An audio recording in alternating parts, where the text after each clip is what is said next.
Chapter 8, Introduction to Hypothesis Testing, Part 6. Hypothesis testing concerns measuring effect size. Although hypothesis testing is the most commonly used technique for evaluating and interpreting research data, some researchers have concerns about this process. Two of those concerns include, one, the focus that the test places on the data opposed to the hypothesis. For example, if we were able to reject the null hypothesis, as indicated in a previous video, the notation in our concluding statement would look like this: probability less than alpha. And this is in relation to the sample statistic obtained. So let's just, again, use the example of the electric stimulation in relation to math test scores. And we had a sample mean example of 89. That was a standardized test score average after it being exposed to the treatment. So this concluding statement, the notation is indicating that the probability of obtaining a sample average of 89, if we were to take a random sample of 25 individuals from the untreated population, has less than a 5% chance of occurring if the null is true. So again, in the end, her conclusion is in relation to the probability of obtaining that particular sample statistic if the null is true. Therefore, we should note that the conclusion does not make any definite statement about the probability of the null hypothesis being true or false. So again, the criticism is that we are drawing our conclusions solely on the test data and not about the hypothesis itself. The second criticism lies in the concept of significant effects versus substantial results. So we can relate this particular point to the mathematical relationships of the variables that we talked about. So I showed you and we discussed that as n increased, standard error of the mean decreased and our z-values increased. So for just a moment, if you were to put your objective lenses on and think of what may be wrong with this, any red flags perhaps stand out at you. And if you're questioning our ability to increase the likelihood of rejecting a null by simply increasing our sample size, then you would be correct that this is a mathematical relationship between these variables, and therefore in some cases we may conclude that there is a statistically significant difference due to treatment when the significant effect was as a result of a very large sample size opposed to the treatment effect that we were testing.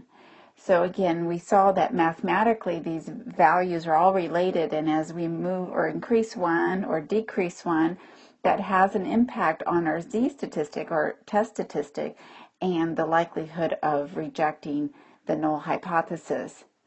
So we need to be conscientious of that. However, we should recognize that we don't want to limit the sample size that we use.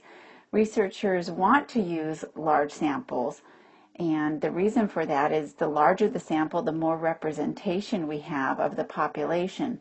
So we certainly don't want to deter researchers from using large samples. We do want large samples, and as a solution to this problem, a researcher has come up with a specific statistic that helps us combat the mathematical effects of the relationships between these two variables, and it's referred to as Cohens D. But before I go on to discuss Cohens D, which is the effect size measurement presented in this chapter, I'm going to walk you through example 8.4, which is a good illustration of how changing the sample size has a profound effect on our conclusions and helps us differentiate between significant treatment and substantial treatment effect. Example 8.4 illustrates that even a small treatment effect can still be statistically significant. And again, this is all because the mathematical relationship between these variables. So let's consider the following. If we were to have a population average equal to 50 and standard deviation equal to 10, a sample selected from the population and a treatment is administered to the sample. Then we measure that sample and obtain a sample statistic average equal to 51. Now notice the difference, numeric difference between the population mu and the treated sample mean. It's only 1 point difference. And let's consider applying a test where we identify the critical region using alpha equal to 0.05. Knowing that, and let's also indicate that we're conducting a non-directional test, a two-tailed test. So we know that that means that the critical region is defined by a z-score of negative 1.96 and positive 1.96. Now, to determine if the sample mean of 51 is statistically significant, of course that means it would have to fall into the critical region, have a z-score large enough to fall into the critical region. To calculate our z-score, we're going to use our equation. Z is equal to m minus mu over standard error. If we replace variables, z is equal to 51 minus 50, and then, excuse me, let me make a correction here. In my z equation, it's divided by standard error. I apologize for that. And the standard error needs to be calculated. The standard error of the mean is equal to the population standard deviation over the square root of n. In this case, the standard deviation was given, and that's equal to 10. And what was also given is our sample size is equal to 25. So we divide by the square root of 25. So that becomes 10 over 5. And that's equal to 2. Now we can enter that into our equation. So we can replace this variable with the actual value of 2. So therefore we have a z equation of 51 minus 50 gives us 1 over 2. And we get a z-score, z statistic of 0.5. Now, recognizing that the mu is here in the center, and that's equivalent to z equal to 0. We see that that's very close to the population mu and falls into this area of being very likely to occur if the null is true. So in this case, given a sample size of 25, our conclusion would be that we fail to reject the null. Again, and the reason is that this z statistic was not significantly different from the null z-score, which would be equivalent to 0. And we're not showing a great difference between 50 or 51. Now let's change this so that the sample size is equal to 400 opposed to 25 and see what the difference would be. So again, everything else remains the same. The only thing that we're changing is our sample size. So our sample size now is 400 opposed to 25. And let's see what that means in terms of statistical significance. Again, the mean difference has not changed.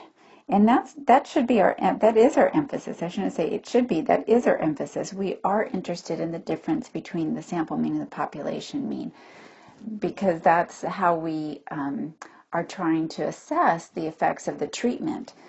So without that changing, the difference between the sample statistic and the population mean is still 1 point. But all we've changed is the sample size. We've increased it to 400. So our sample mean is 51 still. Our population mean has not changed, it's 50. And then we're going to divide by our standard error of the mean. And our standard error of the mean now is calculated by taking the population standard deviation over the square root of n. Standard error of the mean is equal to 10 over the square root of 400. And we get 10 over 20, 10 over 20 gives us 0.5. So notice what has happened in the previous example. Our standard error was equal to 2 when we had a smaller sample size. Now we have a sample size of 400, and that has significantly decreased our standard error. And if we decrease the standard error, that means we're dividing in our z equation by a smaller number. And if we're dividing by a smaller number, then you will imagine what happens to the effects on our z value. So this becomes 0.5. So here we have 51 minus 50 is 1 divided by 0.5. And we get a z statistic equal to 2.00. In terms of where this value is located, now we see that it's in the critical region. But notice again that the mean difference didn't change, and that's the focus of our interest. That's the focus of the research. We want to know if administering this treatment changes the average of this group that's been treated in comparison to the group that has not been treated. We didn't change that.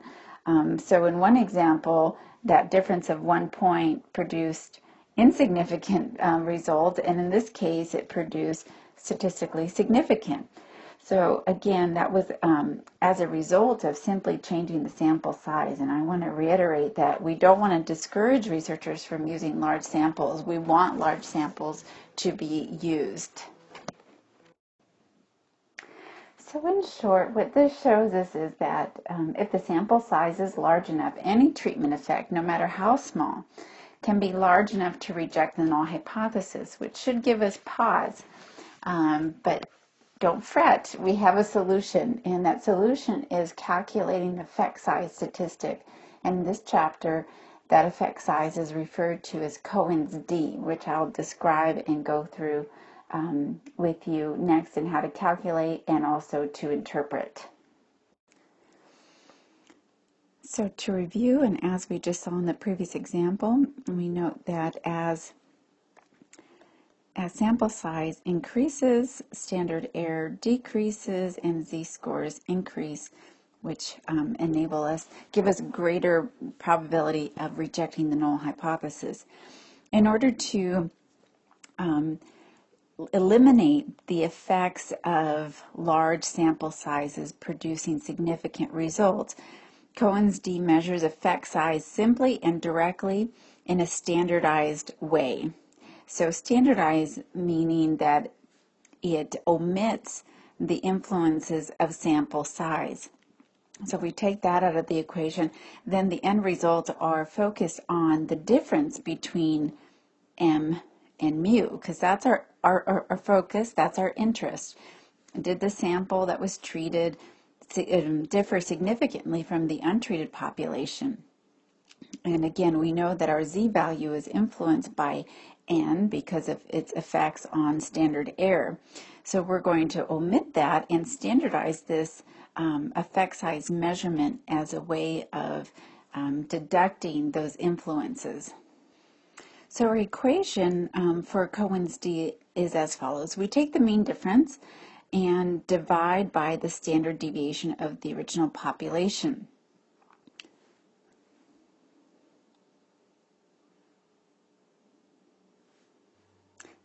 There may have been a slight glitch in the video there. I'm not sure if I was muted for a second.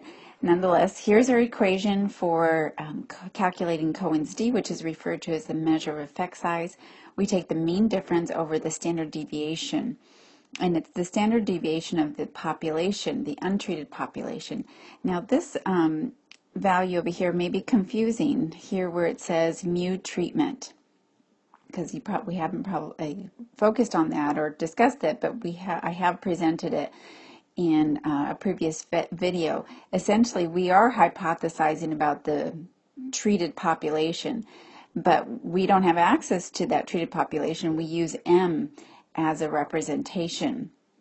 So when we are calculating Cohens D, you'll use the equation that D is equal to M minus mu over standard deviation of the population. But again, never losing sight that M is a representation of mu treated. We're hypothesizing what the treated population average would equal, but we're using a sample that was taken from the untreated population to make that determination. Now again, standard deviation represents the average difference between values and the mean of the distribution. So now that's how we're standardizing this, and obviously N does not, or sample size does not play a part in the calculation of standard deviation of the population. So in the end, the value that we calculate is expressing the mean difference in standard deviation units. Note that when we calculate a z-value, when we take m minus mu over standard error, we're expressing the mean difference in standard error units. And we know that standard error is a function of sample size. So we've had the discussion of what happens if we have a really large sample size. Well, the results may be that we think that there's a treatment effect, but the effect was simply as a result of a large sample. So it doesn't mean that we don't calculate a z-value. We still do, but the Cohens D is a supporting statistic to help us illuminate if indeed that conclusion that we've drawn, as in the case of rejecting the null, was done in error. It gives us a sense of supporting the conclusion, or again, illustrating that perhaps the conclusion that we've drawn is inaccurate. So we have a standardized table of how we would generally express these Cohen D values. So a Cohen D equal to 0.2. Again, a D statistic is expressing the mean difference in standard deviation units. So we're saying that a sample mean that is 0.2 standard deviation units from the mean, whether it's below or above, would be considered to illustrate a small effect. If the sample statistic produces, or excuse me, the mean difference produces a mean difference equal to a value divided by standard deviation, and we get something close to 0.5, so a D equal to 0.5, meaning that the mean difference is half a standard deviation unit, either above or below the mean of the untreated population, we would describe that as a medium effect. And any value, any D value that's 0.8 or above is considered high. Now again, 0.8 is close to 1. And back when we learned about, what the common region was, we said that when we were talking about scores and also sample means and a distribution of sample means, 70% of values occur between 1 standard deviation below and above. And now that we've standardized this, we can get a sense again that we're saying anything that's 0.8, close to 1, or beyond is showing large effect size. And again, this is different from the standard error units, and we would use the standard error units to produce the Z statistic when drawing our conclusions. And I'll state again that the Cohens D is a supporting statistic to help us better assess the conclusions that we've drawn. The value that we calculate for Cohens D isn't going to make us change our conclusion. Again, the Cohens D is just a supporting statistic, and there's nothing we can do. We're going to reject or fail to reject based on what we have, based on the facts. But again, this value will help us better assess the treatment effect because it's measuring and focusing and standardizing the difference between the treated value or treated sample mean and the untreated population mean. Figure 8.8 is a good visual illustration of what we mean by effect size and how Cohens D standardizes the difference between the untreated population mean and the treated sample mean. So here in the graph A, we show a distribution of SAT scores. And so the black graph shows the original population with an average of 500 for an SAT score average with a standard deviation equal to 100 points. These students receive some intense tutoring, considered the treatment that's being administered, and after they receive this tutoring to improve their SAT scores, they have an average of 515. So the blue illustrates the after treatment population mean, and again it would have been based on a sample statistic, but now we're saying the treated population mean is equal to 515. So notice how they overlap a lot, illustrating that there wasn't great movement in the difference between the means. And now we're going to express that difference. Instead of saying it's a 15-point difference, right? It's from 500, the difference between 500 and 515 is 15 points. Now, just instead of talking about it in raw score points, we're going to standardize it and express it in standard deviation units. So Cohens D says if we take our mu treated and subtract mu untreated and divide by the population standard deviation, we'll get this standardized effect size value, and we can assess how large it is and then determine is it small, medium, or large.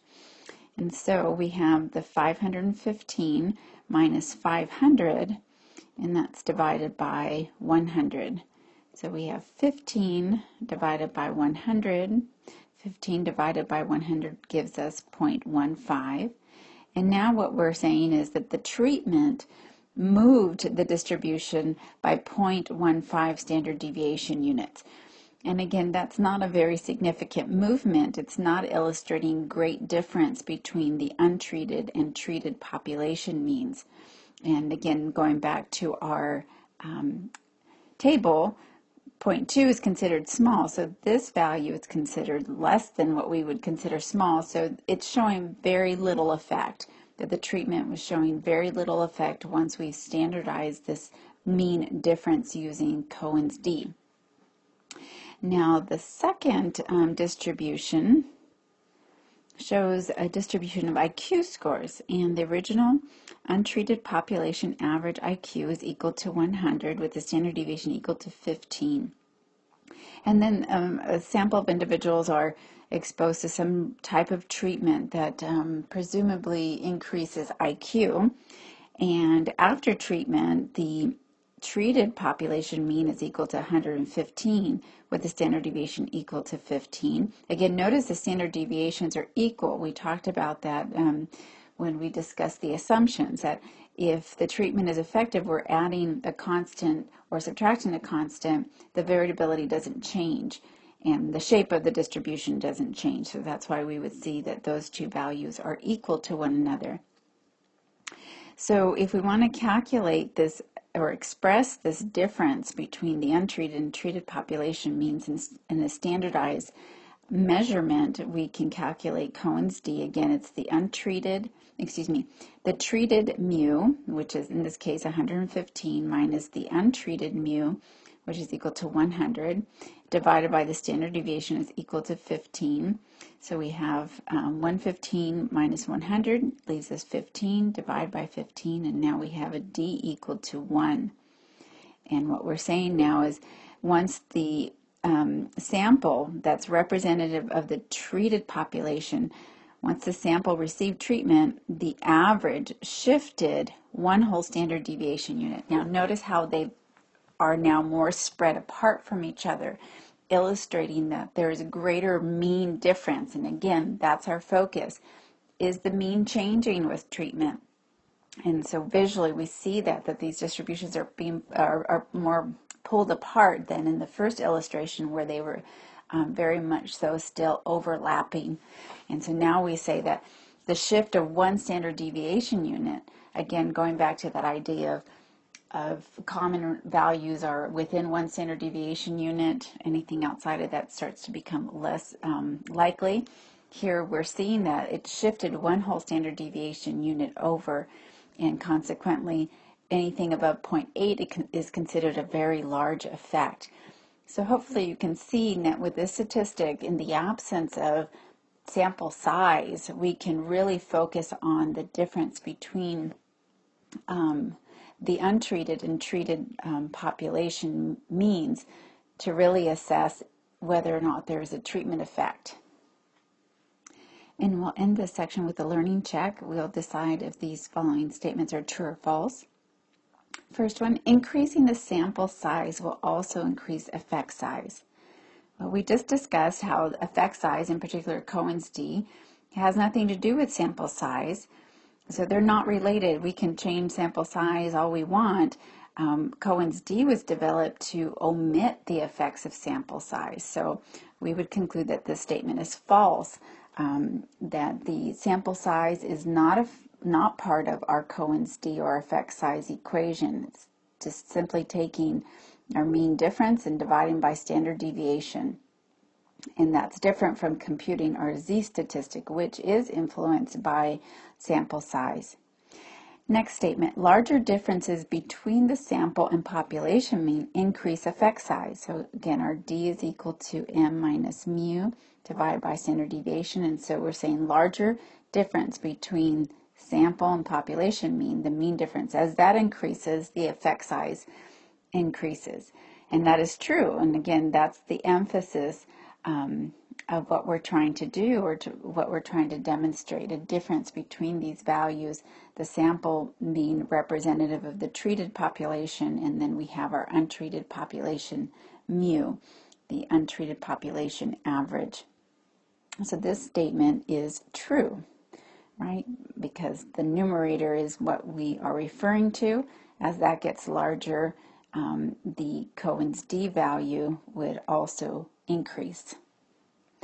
And that concludes this part of Chapter 8. We'll end this chapter with a discussion of statistical power, and I do have a separate video dedicated solely to calculating power. It's kind of a extensive process, but interesting nonetheless. So I did produce, under the demonstration videos, a video specific to just discussing power, statistical power in a hypothesis test.